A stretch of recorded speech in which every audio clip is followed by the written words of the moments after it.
Pour mieux s'immerger dans la réalité politique, sécuritaire, économique et sociale d'Israël, connectez-vous chaque matin sur Studio Kalita. Olivier Granullic vous y attend pour sa revue de la presse. Et ce matin, c'est un titre qui n'est pas dans l'actualité, en tout cas les journaux israéliens, puisque c'est un accident qui a eu lieu ce matin sur la route 90. Mais cet accident a fait la une des journaux de la radio et de la télévision, puisque c'est un accident qui a eu lieu donc au niveau de Petzael et où 6 personnes ont trouvé la mort dans cet accident de la route, donc sur la route 90. Un accident qui a eu lieu entre un camion et un minibus. Nous raconte ce matin Galey Tzahal. Les circonstances de l'accident ne sont pas encore connues. 5 personnes ont été blessées dans cet accident. Je vous rappelle que la semaine dernière, déjà, une famille avait été décimée, une famille de 8 personnes dans un accident sur cette même route 90, mais un peu plus au sud de cette route, au niveau de la mer Morte. Donc, accident ce matin de la route qui fait la une des journaux de la radio et de la télévision israélienne. Division lors d'un rassemblement d'union, c'est le titre de Maariv ce matin. La manifestation contre la division s'est transformée en manifestation contre la droite. Titre le Israël Hayom, le rassemblement de la honte pour le Yediot Ahronot et le Haaretz qui choisit lui une déclaration de Tamar Zandberg. Lors du rassemblement en souvenir de Yitzhak Rabin, ça a été le meilleur crime politique de l'histoire d'Israël, a déclaré la chef du parti Meretz. Vous l'avez compris, la presse israélienne titre ce matin et fait sa une, sauf le Haaretz, comme on l'a vu, sur le discours du ministre Tzachi Hanegbi qui a été hué hier lorsqu'il a pris la parole au cours donc d'un rassemblement en souvenir de l'assassinat du premier ministre israélien Yitzhak Rabin à Tel Aviv. C'est le Yediot Ahronot qui nous raconte que le ministre a été invité à prendre la parole au cours de ce rassemblement qui a été donc organisé cette année par l'association Darkenu qui prône la paix et qui prône les pourparlers de paix entre Israéliens et Arabes. Les organisateurs avaient indiqué qu'ils mettraient l'accent sur la lutte contre l'atmosphère de division et d'incitation à la haine qui règne dans la société israélienne. 23 ans après le meurtre du Premier ministre par Yigal Amir, les plaies ne sont toujours pas refermées, explique ce matin un commentateur de Yediot Ahronot. Malgré les sifflements, le ministre Tzachi Hanegbi a continué à prononcer un discours, nous précise aussi le Israël Hayom. Le chef du parti Yesh Atid, Yair Lapid, a lui aussi été hué lors de son discours. C'est dommage que ce rassemblement a été transformé en événement politique. Ceux qui défendent la liberté d'expression essayent de faire taire tous ceux qui ne pensent pas comme eux. C'est la réaction du Premier ministre hier après cette cérémonie qui a rassemblé plus de 20 000 personnes. Réaction reprise ce matin par le Israël Hayom. Et puis autre réaction reprise ce matin par le Israël Hayom, c'est celle de Naftali Bennett, le ministre de l'Éducation, qui a déclaré cette cérémonie est une honte pour la gauche israélienne. Déclaration donc de Naftali Bennett reprise par le Israël Hayom. Et à partir de demain, des nouvelles sanctions contre l'Iran. C'est le Israël Hayom qui le titre ce matin en première page. Benjamin Netanyahu a remercié le président Trump pour des nouvelles sanctions prises par la Maison-Blanche contre le régime iranien. Cela fait des années que j'appelle à réimposer complètement les sanctions contre le régime terroriste meurtrier en Iran qui met en danger le monde entier.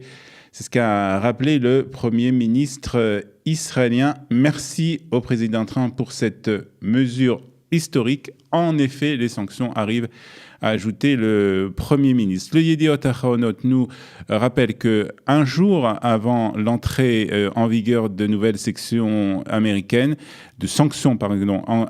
contre l'Iran, le guide suprême de l'Iran a accusé d'avoir discrédité les États-Unis qui, selon lui, seront les ultimes perdants de cette politique. Le Haaretz, quant à lui, ajoute que le ministre iranien des Affaires étrangères a jugé pour sa part que les sanctions américaines constituaient une violation de l'accord nucléaire et des résolutions de l'ONU, ainsi qu'un mépris des valeurs humaines, morales et éthique. Il a souligné en revanche, et le Haaretz nous le précise ce matin, il a souligné en revanche la position des Européens dont dépend la survie de l'accord. L'Union européenne envisageant de créer un mécanisme pour continuer à acheter du pétrole à l'Iran malgré les sanctions, précise ce matin le Haaretz. Et puis la presse israélienne revient ce matin sur des déclarations plutôt surprenantes de la part de la famille du soldat Aldar Goldin. Si le gouvernement le voulait, le corps de notre fils pourrait être rendu dans une semaine. C'est cette surprenante déclaration qui a été faite par les parents du soldat hier soir et qui est reprise ce matin par la presse israélienne. Les parents du soldat ont rencontré le chef de l'état-major vendredi et c'est la déclaration donc qui a été faite hier soir, après le Shabbat, après une réunion difficile. Nous avons conclu que le Premier ministre ne voulait pas ramener les soldats en Israël. Pour la troisième fois, le Premier ministre a encore joué avec les sentiments des familles. C'est ce qu'a déclaré Simcha et Léa Goldin. Les parents du soldat ont demandé au chef de l'état-major de s'opposer à tout accord avec le Hamas qui n'inclurait pas la restitution des soldats disparu. Et puis ce matin, le porte-parole de l'armée israélienne a rejeté les propos de la famille Goldin sur les médias, sur les radios israéliennes. Et Simcha Goldin a pour sa part déclaré sur Galei Tzahal que si les déclarations de sa famille avaient choqué le chef de l'état-major, nous nous excusons pour cela. Déclaration donc du père de Aldar Goldin, Simcha Goldin, ce matin sur Galei Tzahal. Israël et le Hamas, justement, en parlant de cet accord évoqué par la famille Goldin, le Hamas et Israël sont en voie de trouver un accord pour un retour au calme dans la bande de Gaza et dans le sud d'Israël. C'est le titre de Maariv ce matin. Le journal nous explique que, selon certaines informations, l'Égypte serait parvenue à conclure un accord au terme duquel le Hamas consentirait à œuvrer à mettre fin aux manifestations à la frontière en échange d'un allègement du blocus.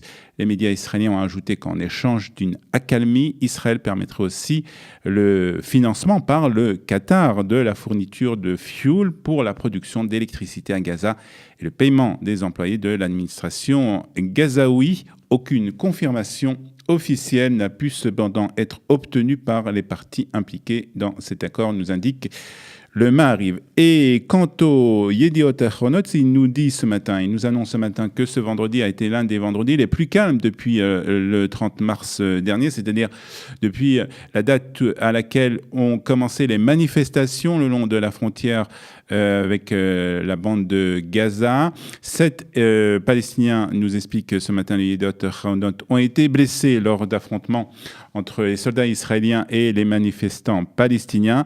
Et puis, sachez que le président de l'autorité palestinienne, Mahmoud Abbas, et le président égyptien Abdel Fattah al-Sisi se sont rencontrés hier à Sharm el-Sheikh pour discuter du conflit israélo-palestinien.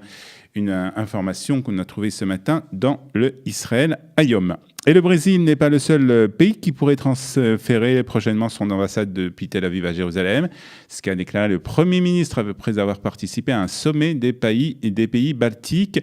La République tchèque pourrait être le prochain pays à le faire. C'est ce qu'a dévoilé Benyamin Netanyahou. Et cette information est reprise ce matin par le Israël Hayom. Benyamin Netanyahou était ce week-end en Bulgarie pour participer à un sommet qui réunissait donc la Bulgarie, la Grèce, la Serbie et la Roumanie.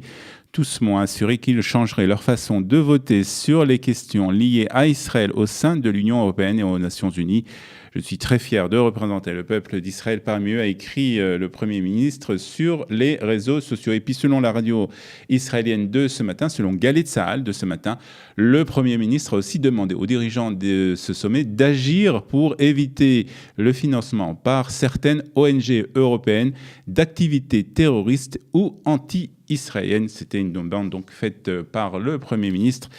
Et cette information a été reprise ce matin par le Galei Tzahal. Et puis nous terminons par une photo, la photo du jour dans les Israël Hayom, une photo des pèlerins, des nombreux pèlerins venus à Hebron pour le Shabbat Chayei Sarah, ce Shabbat dans lequel on parle dans la paracha, dans lequel on parle de l'acquisition par Abraham du caveau des patriarches.